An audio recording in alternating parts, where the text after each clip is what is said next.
10,000 BC, the population was about 10 million people. The current population is 7 billion people, of which 5 billion has grown over the last 100 years or so.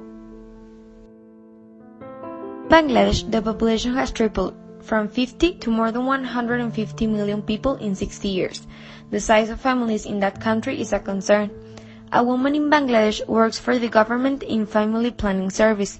She offers advice, support, and contraceptives in order to help them to be aware of the importance of having small families. In 1963, the world population was very divided. The average number of babies per woman was 5. Developed countries had small families and long lives. The developing countries had large families and short lives. 50 years later, in 2012, the average number of babies per woman has gone from 5 to 2.5, with a longer lifespan of 70 to 85 years. Nowadays, the tendency of having a two-child family is growing and becoming more common all around the world. Education is a very important factor that makes this happen. Education also opens new perspectives for women. It changed the idea of women not studying and getting married at very young ages. Around the ages of 18 and 1900, even though the families used to be bigger with 6 children, the population was growing slowly. And nowadays, the families are smaller with 2 children, but the population is growing faster and faster. And this results from the growing number of life expectancy. Now people expect to live around 80 years. It is expected that the world will grow 3 billion, becoming a world with 11 billion people living in it. A rich person earns about $100 per day. A medium person earns $10, and finally a poor person earns $1 a day. This shows a large difference that exists in our world.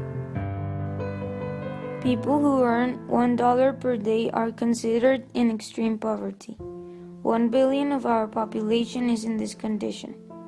These people can barely afford a pair of shoes, and when they afford them, the next thing they look after is a bicycle. Country averages have improved a lot since the 1800s, but have people also got a better life? More than 1 billion people are still in extreme poverty, but as the years have passed, every time less people are in these conditions. It is possible and probable that many countries in Africa will rise out of poverty.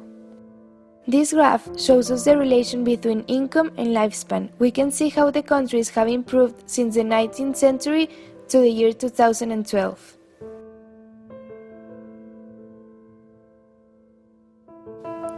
Today, 1 billion of the population is living in America, Europe, and Africa, and 4 billion in Asia. By 2050, 1 billion will be living in America and Europe, 2 billion in Africa, and 5 billion in Asia. By 2100, 80% of the population will be living in Africa and Asia, and 10% in the rest of the world. By this time, the world will be a complete different world. But will there be enough resources to sustain them?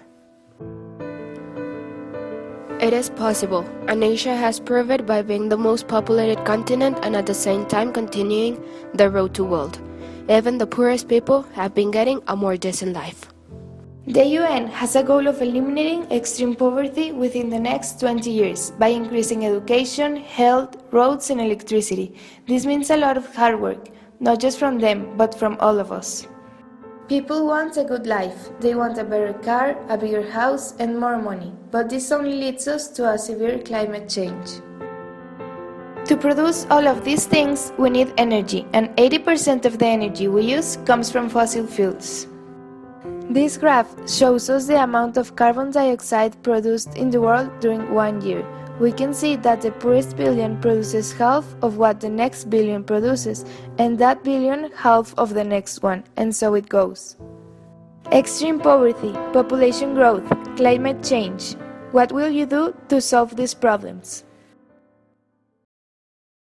Created using Powtoon.